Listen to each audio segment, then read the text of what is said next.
we were talking about the law of attraction and the perspective of the law of attraction. The law of attraction is one perspective on how we create in this place. But you were sharing with me a very interesting perspective on the law of attraction and how one could actually create with much more efficiency. The law of attraction is it's accurate from a certain perspective. Much like when I would ask you where the water comes from, you would say the tap. This is true, but it is not the whole truth, because there's more to it. There's pipes, there's channels, there's a big basin, and then the location of the water source itself, where it comes from. So it is true, you turn on the tap, and you get your water from there. But it's a very watered down version of where you get your water from. The same is true of the law of attractions. It says like frequencies are attracted to like frequencies, and they want to hang out and associate with them. Almost, it speaks of like magnetic kind of fields, right? This thing likes that, so it hangs out. Well, that is kind of true from a certain perspective. However,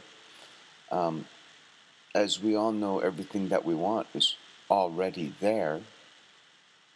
Everything you want is already there. So why would we need to attract it if it's already there? Why indeed? Well, we know some people do that because that's the perspective that they hold on how they can attract. Seems like a bit of a roundabout way, though, doesn't it? Yeah, a little bit. So if everything is already there, then you don't have to really attract it. Though in the law of attractions, they say you got to match your vibration to what it is you're wanting.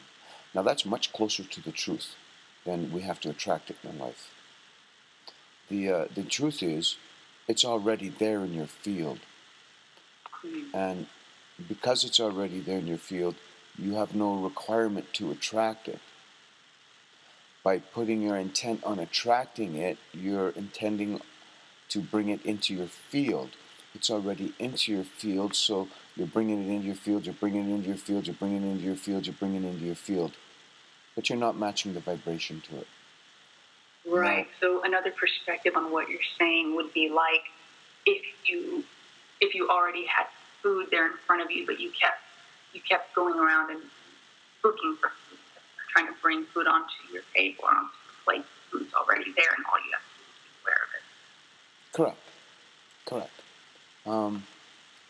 It's so when you have something that's already there, what you got to do is just match your frequency to that frequency which it holds, your vibration, and it will appear. Because the only thing that separates that little rock out on the road from me is the way we vibrate it. We're all made of the same stuff. And when you get stuff into your life, circumstances, events, and people, you're not really attracting them because they're really there. You just may not see them as they come until you've matched that vibration of where they're at, or they've matched the vibration at where you're at. Let's tell them the story of the cross. Oh, the cross story. Yeah, here's a really good example. When we were in the Crow's Nest Pass, we were looking at just stuff. I needed a jacket because I didn't have one for the camping trip. And it was cold. It was Canada, and Canada is cold. It was fairly cool, yeah. And so Daniel Lim there, she points to a cross, of which I didn't see. It was on the wall, and I'm looking. Well, you're not adding the other parts, because here's what happened. It was like a thrift store, and there were posts on the thrift store, posts that were like wooden posts that ran up and down between the ground and the ceiling. And on each of these posts, the people who ran the store had put some sort of knick-knack or hung something on them.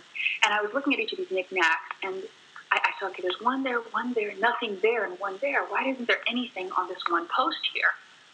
Because this is what drew my curiosity. I said I couldn't, there was nothing on this post. And I looked at each one, and then this time I looked more intensely because I wanted to see what was on the post.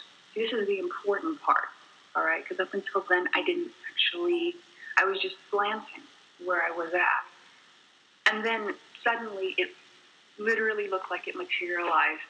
There was this cross that kind of materialized. It's just a very crudely made wooden sort of two pieces of wood kind of stapled together.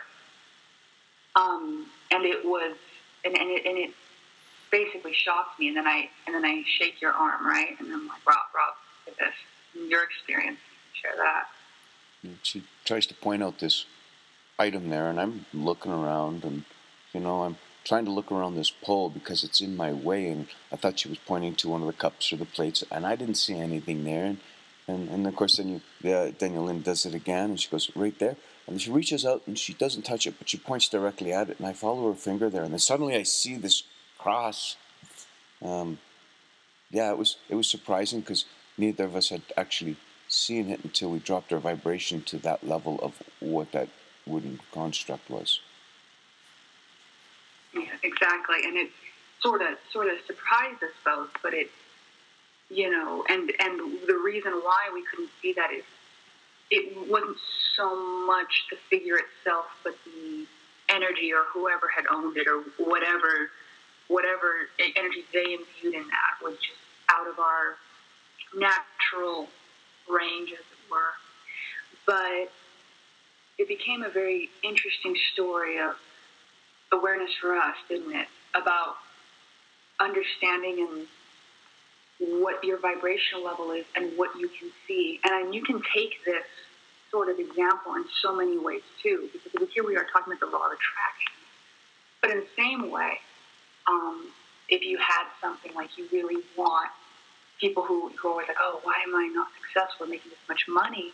And they can't see. They literally are unable to connect with certain opportunities, certain places that have that vibration field because they're not matching the vibration, even though it's right there. It's all around them. Correct. The same is true in our relationships, the same is true in our money, the same is true in our everything about us, everything that we see, everything that we interact with.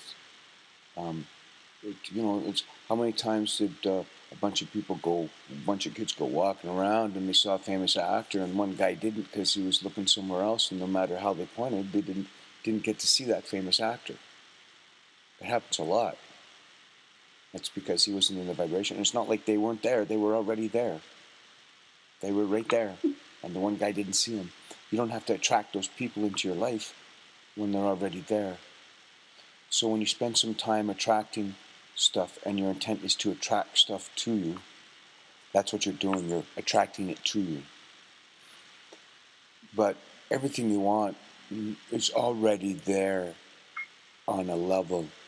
It's dropped right in front of you. It's there. All you need to do is match your vibration. You don't have to attract anything in your life. You just need to match your vibration to what you want, which seems like a whole less work. Seems like it, doesn't it? Oh, that's really fun. Thank you, Rob. Yeah, it was for sharing these perspectives. I know.